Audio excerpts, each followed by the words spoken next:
السلام علیکم، کیا حال ہے آپ لوگوں کے؟ میں عثمان ظفر پراچا۔ اس ویڈیو میں جو میں بات کرنے لگا ہوں وہ ایکچولی ایک السٹریشن سے ہے، جو کہ میری بک ای بک اور paperback book colourful illustrations of famous psychological experiments اس کے اندر سے میں نے لیا ہے، اور جو کہ امیزون پر اویلیبل ہے۔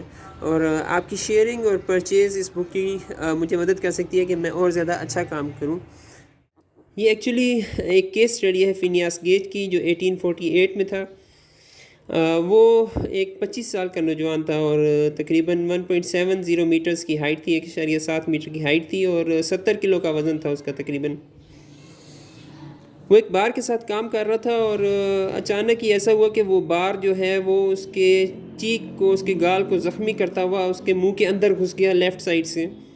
اس کی آنکھ کو زخمی کرتا ہوا اس کے ایٹ لاسٹ زخمی کیا، اس کی آنکھ کو لاس کیا، اس نے اس کی آنکھ کو ضائع کر دیا، اور پھر اس کے رائٹ سائڈ سے، برین کی رائٹ سائڈ سے اندر سے وہ باہر نکل گیا۔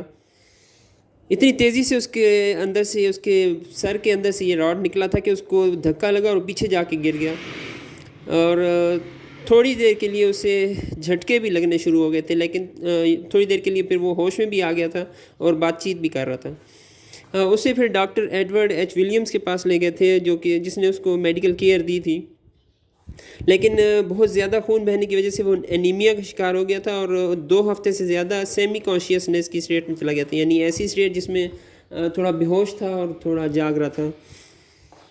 اس کو ڈاکٹر جان ہارلو نے بھی چیک کیا، اور اس نے دیکھا کہ اس کی جو جینٹل پرسنالٹی ہے، جو اس کی نرم پرسنالٹی ہے، اس میں بہت زیادہ چینج آ گئی تھی، اور وہ سخت اور ریوڈ قسم کی پرسنالٹی میں کنورٹ ہو گئی تھی۔